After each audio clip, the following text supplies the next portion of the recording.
Good day, everyone. Composer99 here, and welcome back to Axis Empire's Totaler Krieg.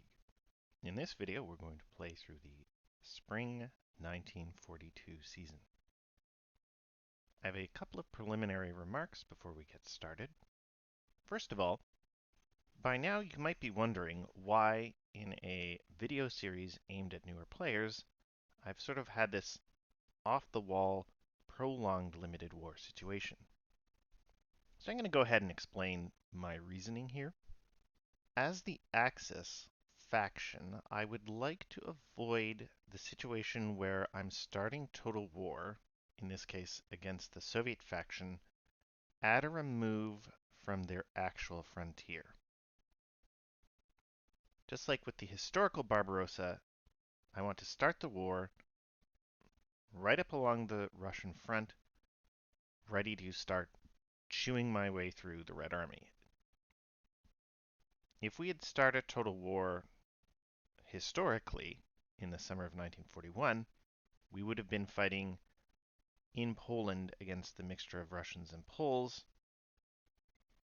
We would have effectively spent or lost a turn of the summer advancing through eastern Poland towards the frontier, and only finally in the last turn of the summer would we have actually been starting to grind against the fort line. And I don't think that would have been worthwhile. I think that would have lost a lot of precious time. Once total war starts, you're really on the clock. You only have maybe a year, 2 years to really make gains, and then all of a sudden the Allies turn things around and start smashing you into oblivion. So that's one reason. The other reason, of course, is I didn't want to be sitting at Allied Crusade 1 VP or 0 VP before playing treaty cards. And I really wanted to be able to play at least one treaty card before total war. It's pretty unreliable playing a treaty card when you have 0 VP, but especially -1 VP. -1 die roll modifier on political die rolls. Let's look at one of those cards and you will see why. Just have to scroll over and zoom in. So you can see you select a target country, following the rules for treaty minor countries, which I won't go over now. We'll look at that when we actually play that card. And if you have a negative die roll modifier from Allied Crusade, you're actually looking at a 50-50 shot of rolling on the diplomatic incident table on your target country. And if we remember the diplomatic incident table, that's a real live by the political die roll, die by the political die roll kind of situation. You can get zany results like a border war, where you activate the country you're trying to activate, but it also starts a war with another country that you didn't really want to get involved. You could get coup d'etat, where the country ends up being on the Allied side. Free passage isn't terrible, but the thing with free passage is you don't get a mobilizing roll, and then, and this might be the first time I've really talked about this, if you put a free passage marker in a minor country, you're activating it on your side, but those units can't ever leave the country. They're basically just committing to defend themselves, and you can walk through them, and that's about it. And a lot of the times we don't really want that. We're not getting any value out of the country steps if they're just sitting in their own territory. We want Yugoslavia on our side. We want it to be able to do things like occupy hexes in Romania, so we're not getting partisans, for instance. We wouldn't get that if Yugoslavia had free passage. So a 50-50 chance of a diplomatic incident table roll is, well, it's pretty bad. We don't want to do it. By contrast, a +1 die roll modifier on political rolls from Axis Tide not only gives us a 50-50 shot of country joins Axis, but it also reduces the chance of the diplomatic incident roll to a 1 in 6 chance. Obviously, it'd be better to have Axis Tide +2 to eliminate the chance of a diplomatic incident and to increase the chance of country joins Axis to 2/3. But it's very hard to get to Axis Tide +2 during limited war. I'd have to say you're doing very well for yourself if that's the case. I think maybe we can get there based on the current situation, but I'm not sure. We're going to have to see what happens over the summer. Since we're at a seasonal phase, let's just quickly do our seasonal victory check while we're talking about this situation. The Axis controls 4 Western strategic hexes. The Soviet faction still controls 1 Axis strategic hex. So it's still strategic value plus 3, Axis tied, 1 VP. In order to get to Axis tied 2 VP, the strategic value has to be plus 6. So somewhere along the line, the Germans have to flip over 3 strategic hexes. Bucharest and Minsk are both plausible targets over the coming summer season, but it's not clear to me that they have any opportunity to pick up another Western or Soviet strategic hex during the summer. That being said, during the autumn season, they'll have a chance to pick up Greece through the first treaty card. So it may well be that subsequently we're going to be looking at a 2VP Axis tied situation for our second treaty card play and our New World Order play. That's obviously going to be pretty favorable, so we'll see how that works out. Let's carry on. There was one other preliminary thing I wanted to say, which is that I think I've been doing something wrong with convoys in a couple of videos. I'm not going to go back through the videos and double check and confirm, when exactly I might have made the error. But one of the rules for placing convoys is the following. Convoy limits. No more than 1 friendly troop convoy and 1 friendly supply convoy marker can be placed in a naval zone box. Exception, escort troop convoy markers only do not count against this limit.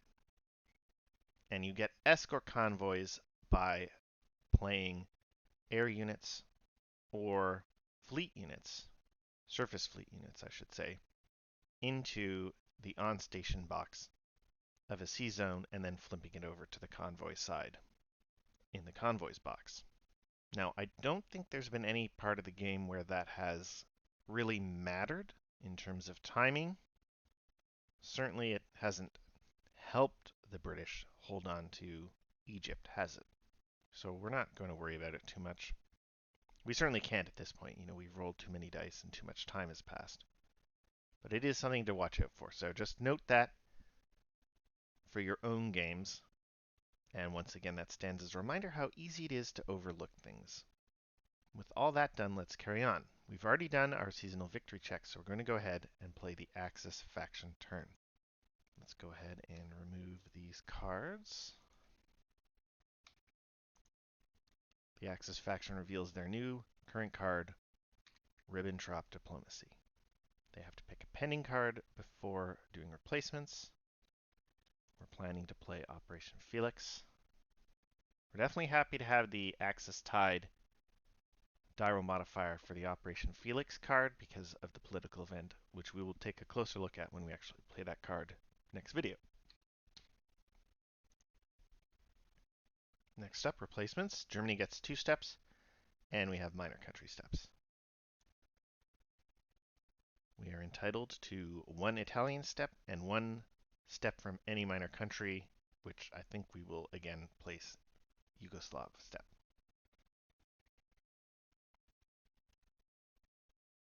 We may end up having to later on deploy yet another German infantry step to Egypt. And the reason for that is because of the Allies support resistance political event.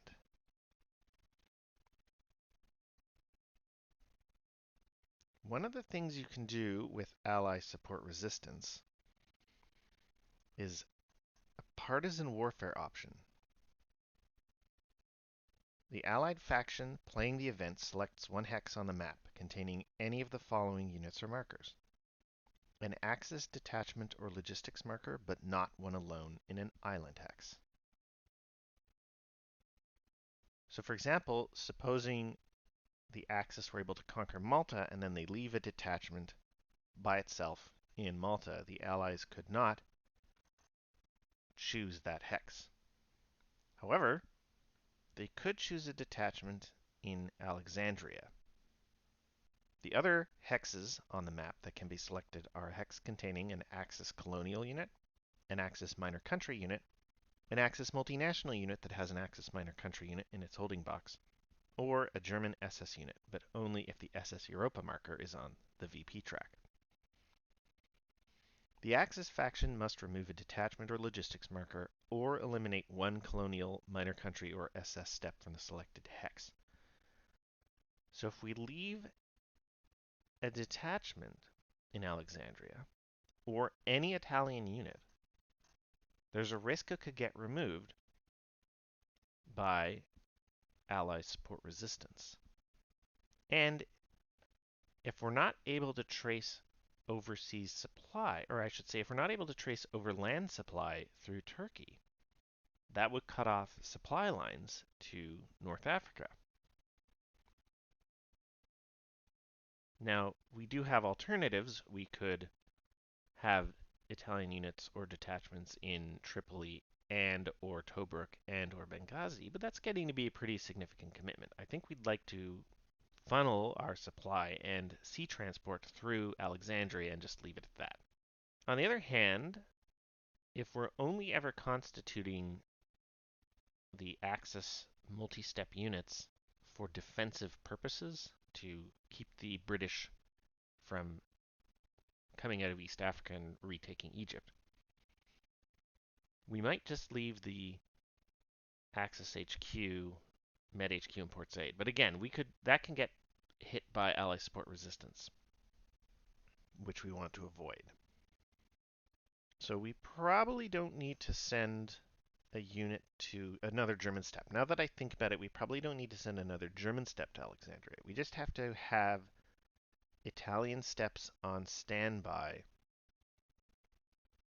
We'll need an extra step in Port Said to keep the HQ there. And I think we're probably okay funneling overseas supply and transport through Port Said. Although one issue with that is the prolonged overseas route, at least at the moment. Right now, if we are tracing overseas supply out of Port Said, we need convoys in the Eastern Mediterranean and the Central Mediterranean. That's a lot of extra commitment. Once we have Greece or Turkey on side, we can trace supply through the Eastern Mediterranean. So we're definitely hoping to have some success there. Anyway, it does mean we're going to want extra Italians in Egypt, at least one step to be able to cover. Well, we need two steps. We need one step in order to constitute the Med HQ, and then we would need a spare step.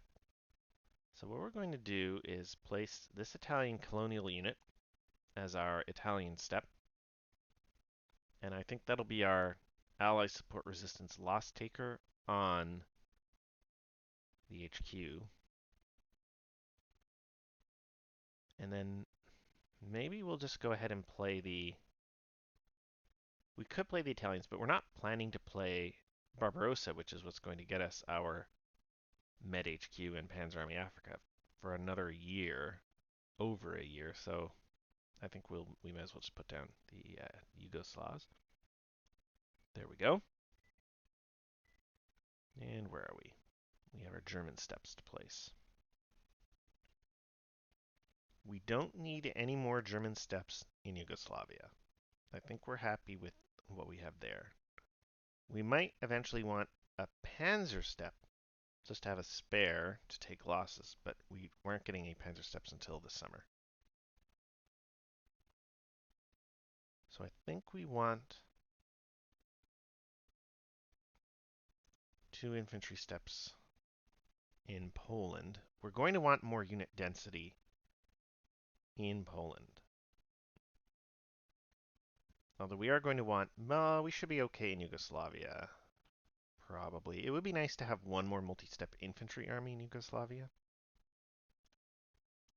But we'll live with what we have. Strictly speaking, we can get away without having a unit garrisoning Krakow. In order to reactivate a country, the Soviet faction would need Warsaw to be empty. Now, we would have concerns about partisan bases potentially appearing in somewhere like Krakow. They can't. They have to appear in rough terrain. But that would be a concern if the Russians place a partisan base and then they're able to reactivate Poland that way. So we're definitely going to be thinking about how we can align minor countries and use their factors to defend the rear areas. That might be a good use for this Yugoslav unit once we've built it up. Or even before then, is to sit in this hex and provide a ZOC against partisans. Let's carry on with our turn. It is now the support segment. There's fine weather everywhere just at the moment, so I guess one question we might have is, do we want to try and take a crack at attacking Minsk so that maybe we can get an early start working our way through the fort before the summer season? I'm not sure that we do, because we probably would not want to commit the Panzer Step because we don't want to take Panzer Step losses. So we'd be looking at 6, 12, 18, 22, 23, 23 factors attacking 9. That's only 2 to 1. There would be 1 offensive shift for the HQ, 2 defensive shifts. So it would be in the 3 to 2 column before we start throwing in air forces. And would we want to throw in air forces? Any air force we use now could end up being unavailable over the summer, or at least early in the summer. On a roll of 5 or 6 on the delay roll, the unit is out of commission. It's unavailable for the summer. I don't know if we want that. Once we attack in the summer, we'll have a blitz marker, and so we'll get a benefit from the armor, which means more factors and 2 column shifts already favoring us. That being the case, I don't think we're going to place any support units. We don't need to place units to trace supply in Denmark, or I should say Norway, and we don't need to currently in the Mediterranean, although I guess it would save a little bit of time if this unit can go ahead. Also, there's no reason not to, so we'll just go ahead and place that on its supply side. That is it for the support segment. During organization, we're going to go ahead and organize this unit, I think, just to get it over with a little bit. Build up Second Army. And that is it for organization. Now, I think I misspoke a little bit. We have a spare infantry step here. We'll be able to finish building up Second Army, so we don't really need to use that. It can stay in Krakow. At the same time, it doesn't need to be in Krakow because it's not stopping either Russian partisans or reactivation, right? It doesn't need to be there. We just need a unit in Warsaw. And it's not projecting zone of control anywhere helpful to stop partisans. So there's not really maybe any point leaving unit there. We could send it back to the Western Front, as it were, to boost defensive France. We could send it to Copenhagen or eventually to Trondheim.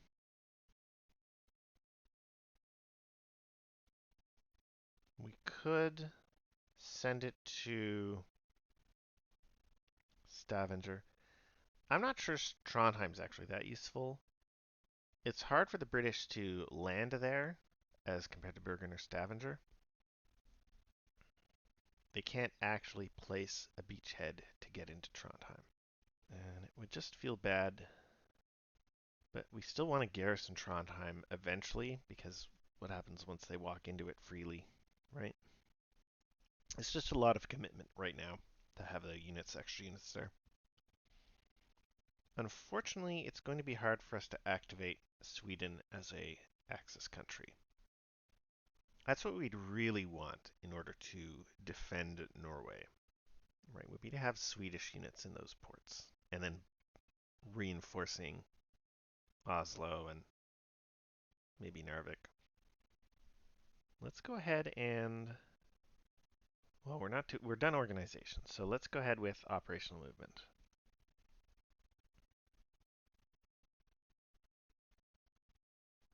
We don't really need any more Yugoslav units in Yugoslavia, certainly, and we don't really need any more just yet to fight Romanians because we haven't opened up the line. So we're going to go ahead and send this unit up half, one, half, two. Oh, we can't do that, actually. We can't do that. Yugoslav units, unless it's got an EXP, it's not permitted in other Axis minor countries or in Germany. So we're going to have to wait until we can get around to those hexes in Poland by way of Romania. So let's just do half, one, half. And we'll leave it at that there. In Egypt, we have half, one, half, two.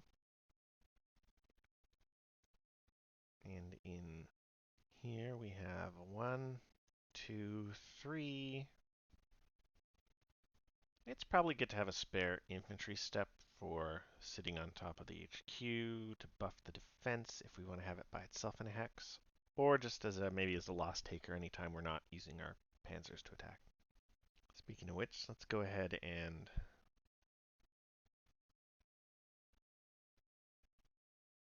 we probably want to stay put. Most of the units that we want to attack with can already reach Minsk. So maybe we'll just leave it like that for now and move during reserve movement.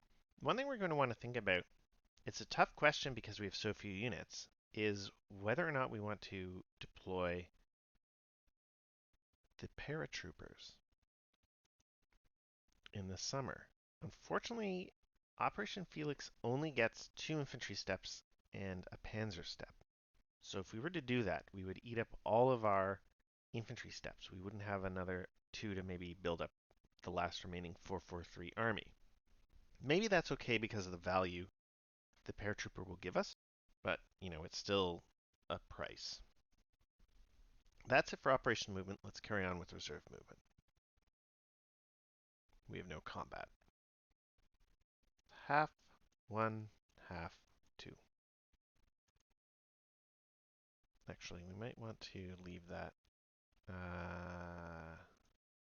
here. No, it's fine. We have time. There we go. That goes there. That goes here. And that is a valid stacking. There are 3 units and 6 steps. So that's all good. And that is it for the Axis faction turn. Let's carry on with the Western faction.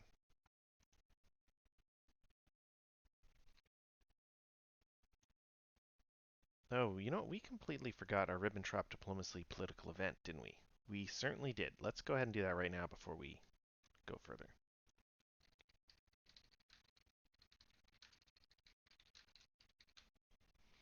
We have a +1 modifier from Axis Tide. 2 becomes 3. Conflicting plans, no result. Well, that's too bad. Alright, now it's the Western faction turn. The Western faction reveals Lend-Lease to allies. First things up, apply Pacific commitment. There's nothing to apply since there is no Pacific War yet. If Britain is not a policy-affected country, apply neutrals pressured. Well, Britain is not a policy-affected country. Their posture is war. So they're going to go ahead and apply neutrals pressured to Turkey. And they're going to place an influence marker there. Then roll on Middle East area table with the diral modifier, the political diral. If result is a neutral minor country, the Axis faction must apply free passage to it. So let's go ahead and roll on the table.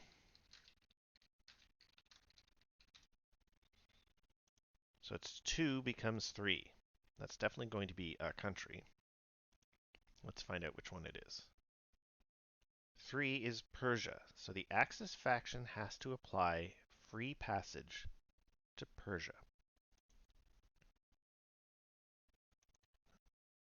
Persia has no neutrality marker or Western influence marker, or Soviet influence marker for that matter. So free passage is going to activate Persia as an Axis country. But you place a free passage marker instead of a mobilizing marker in the country, and it does not perform a mobilization role. Not that it matters, because as we're about to see, Persia doesn't have much in the way of military forces. Let's just close that for a second. We will activate as Axis and move that over. We don't really need to for long because it's not going to stay an Axis country for very long, as we're about to see.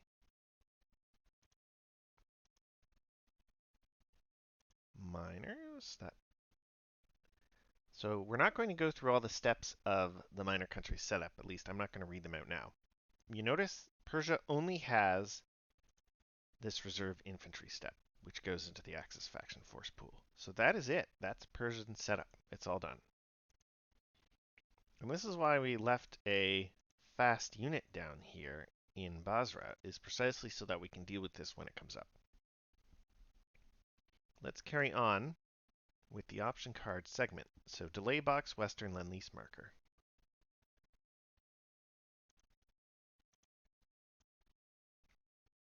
The Soviets are looking forward to that. Let's clean up a few things just quickly. That card is not. It's still technically possible to have the British surrender. They're never going to play it, but they could. So we'll leave that there. The Soviets cannot possibly play card 21. I mean, they can, but they never get anything out of it, because the political event will never apply again. They can never have a posture of Entente, Pact, or Apollo.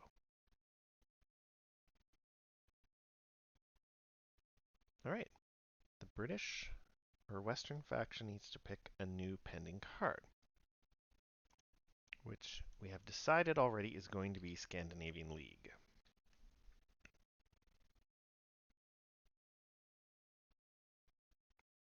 Although,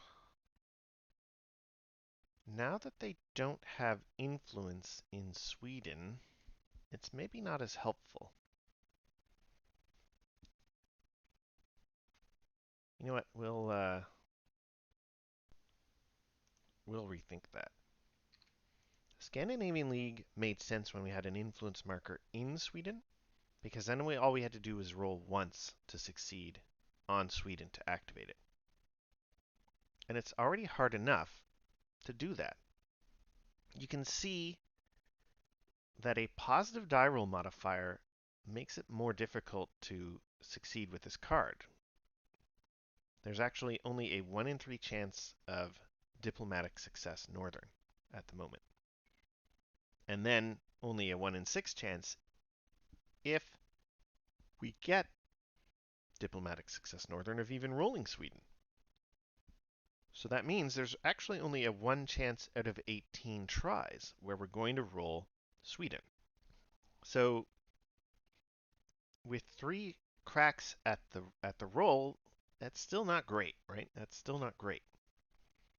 So we really want to try and use Churchill diplomacy or Western military aid or something to get a better shot at diplomatic success northern, or of activating Sweden, because then we only have to succeed once out of 3 tries instead of twice. So I think in that case we're going to go ahead and play Lend-Lease to Britain this summer, and we will plan to play Scandinavian League next summer. In the event the Axis gets to Axis tied +2, it's not any worse in terms of overall success. So I think that'll be acceptable. All right, let's carry on with our turn. We've finished our option card segment.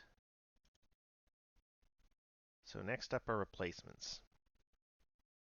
I think in a previous video I might have said after playing Operation Compass that that was the last chance for the British to get tank steps or armor steps. As we can see, that's actually not correct. They do get an armor step from this card. So I think they have like 3 or 4 cards that allow them to get armor steps during limited war, as opposed to 2 or 3. We don't have any minor steps to place. No. So we're going to go ahead and place steps.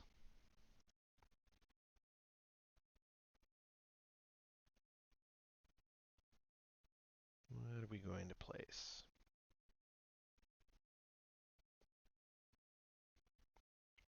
Again, we might want to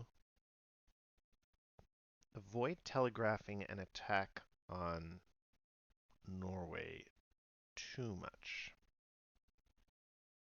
At the same time, we don't really need to send a bunch of extra units to Africa yet. And we're going to get, with our colonial units, we're going to get a chance to send units from the Middle East box instead of having to go all the way from Britain. And there's always the off chance the Germans might invade, although it's pretty unlikely. We're going to go ahead and place an infantry step here, and an armor step here. And we will leave it at that. That gives us, if we want, the means of constituting the London HQ if we're really concerned. That is it for replacements. During the support segment, we don't have to place anything.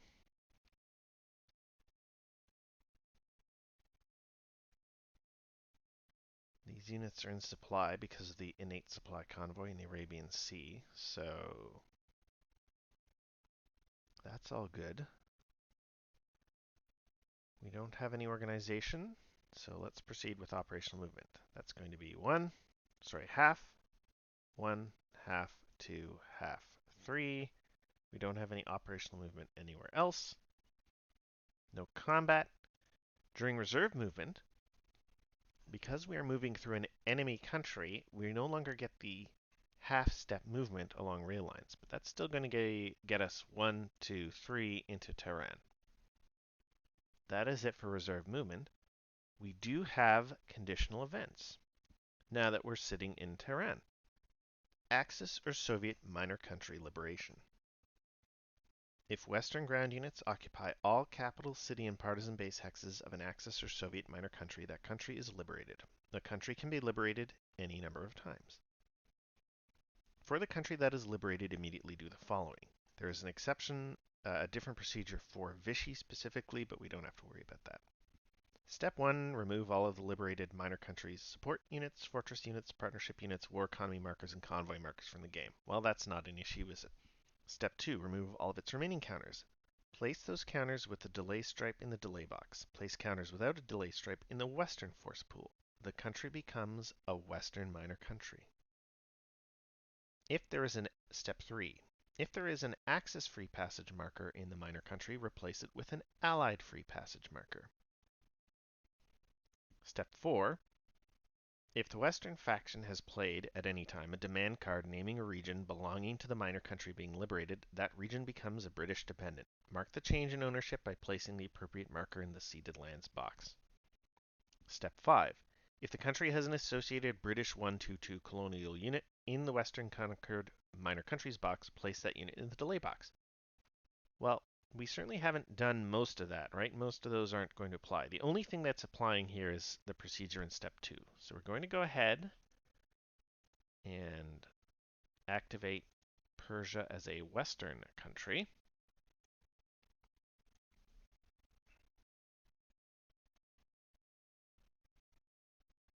And you can see they have no minor country step here. And we're going to go ahead and move the Persian unit into the Western force pool. So during the next seasonal phase, we're going to be able to place that Persian unit on the map. convening your day. Oops, that's the wrong force pool. There we go. That is it for the Western faction turn. Let's proceed to the Soviet faction.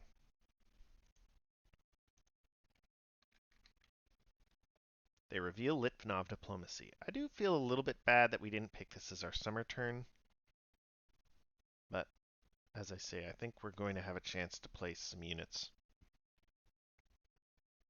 during the summer. I think we'll be getting some steps after the first German turn.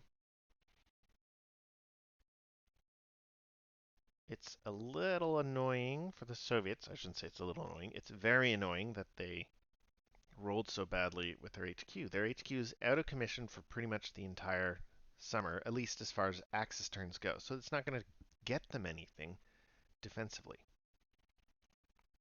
That's a very unfortunate situation to be in. They get one infantry step. Of course, here's why we picked this card now when we did, because they have no infantry steps to place, except for the Romanian, which they would get anyway because they have their minor country production marker in the strategic warfare box. So that's it for replacements. It's a little out of order. We have to pick our pending card next. And we're planning to play limited war production.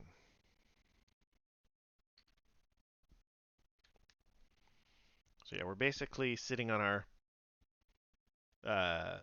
recyclable cards until Total War. At least that's what we're planning. Next up, political event.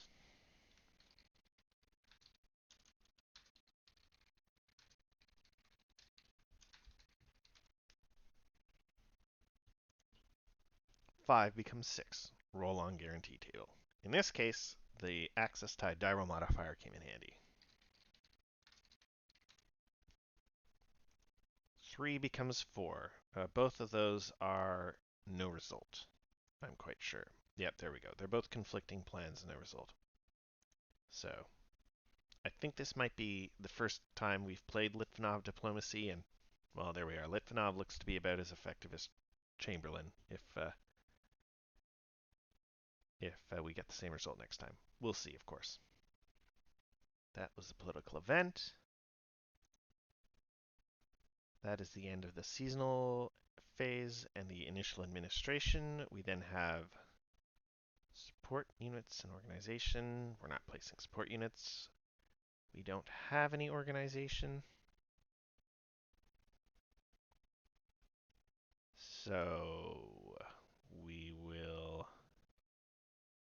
do operational movement.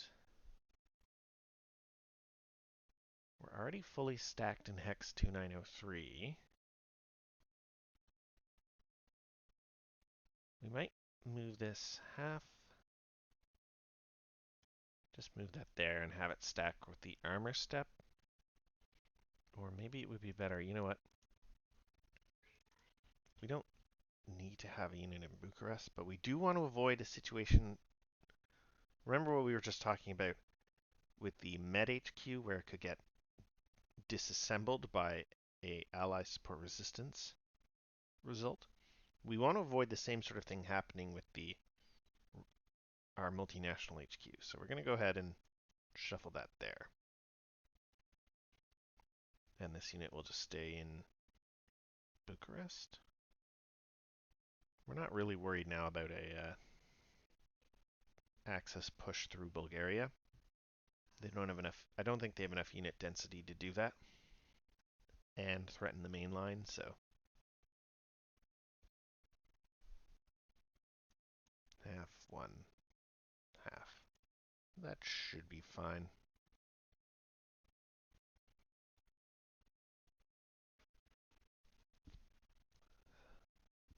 No movement up here.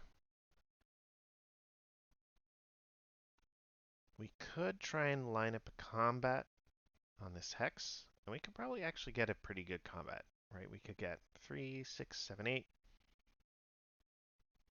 9, 10, 11, 12, 13, 14, 15, 16, 17, 18, 19, 20, 23 factors attacking 6. Right, that's almost 4 to 1. Almost. But it'd be 3 to 1 with offsetting shifts from the HQ and the river. And 3 to 1's pretty good. There's a 50-50 chance of killing a Yugoslav unit, which would just be at the expense of a Romanian step.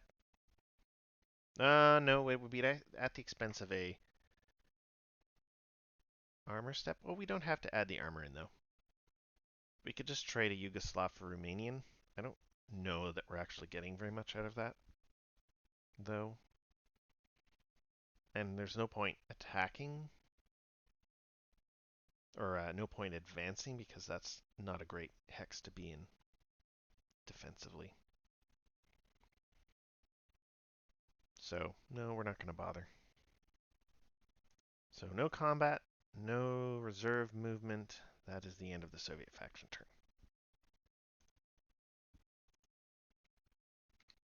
So we have a delay roll for the Lend-Lease marker.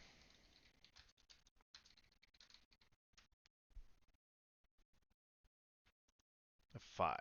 That's not great, but at the same time, the Soviets don't have spare steps really to benefit from Lend-Lease, so it probably doesn't matter. 1, 2, 3, 4, 5. Is that right? 1, 2, 3, 4, 5. Yep, there we go. We'll add that unit to the force pool and advance the turn marker. All right, muddy weather has set in for April, May. The Axis faction has a political event.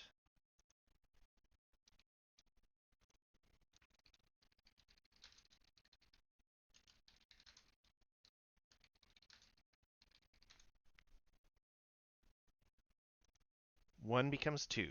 Neutrals pressured. Perfect. Where do we want to pressure? Finland seems like the most obvious pick here. And I think it's the strongest pick. If we get Greece or Hungary would be okay because then they become more likely for us to activate them when we play our treaty cards. But we can play our treaty cards on either Greece or Hungary. We can't play treaty or New World Order on Finland because they wouldn't qualify as treaty minor countries.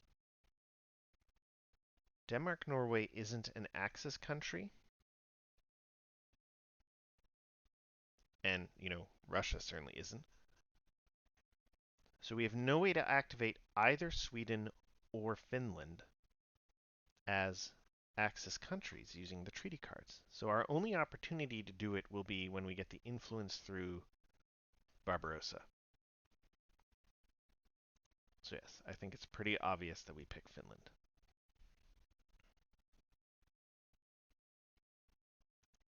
Oops, I didn't need that. It would be nice to have an extra chance to increase the odds of activating Greece in particular. But I think that's the best bet. It would also be nice to remove the Allied influence marker in Turkey before we start playing treaty cards. But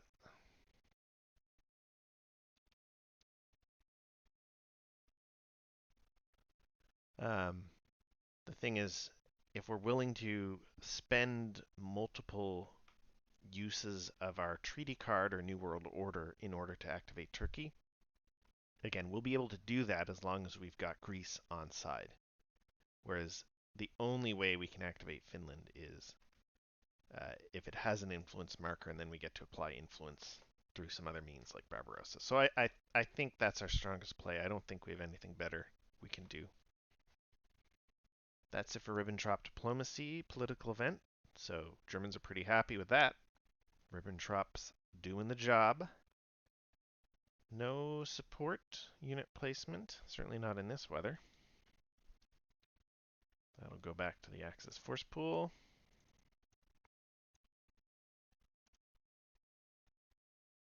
Nothing to do really except combine this unit.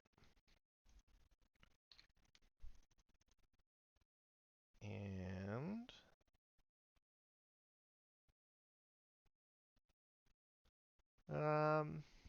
I think that's it really. Yeah, they have nothing to do in the bad weather. We'll just stay put. So we'll just skip everything through and go to the Western faction turn.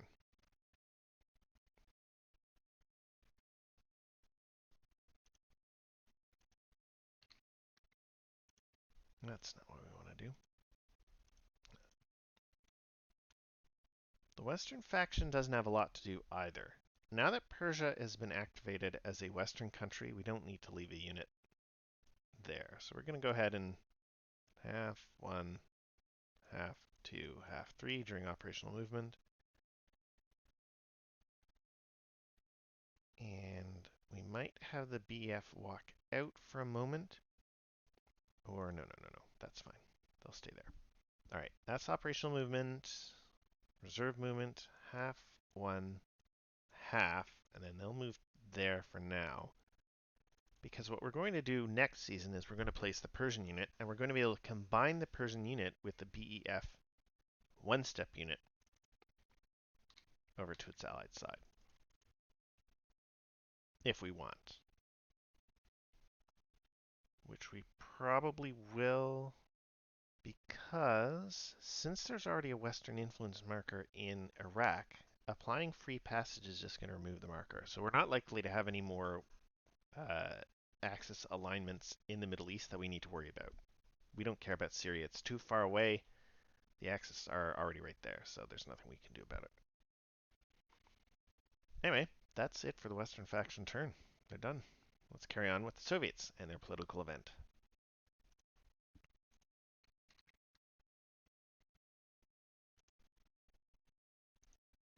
So, Litvinov diplomacy. Is Litvinov going to come in handy?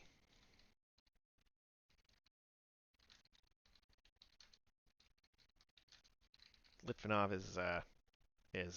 has a lot to live up to now that the German equivalent, Ribbentrop, has managed to neutrals pressured here. 4 becomes 5. Conflicting plans, no result. Well, so sad trombone sound effect time. And that's it for their political event. The Soviets have absolutely nothing that they want to do. Certainly not in the mud. So that is the end of their turn. And that's the end of the spring season.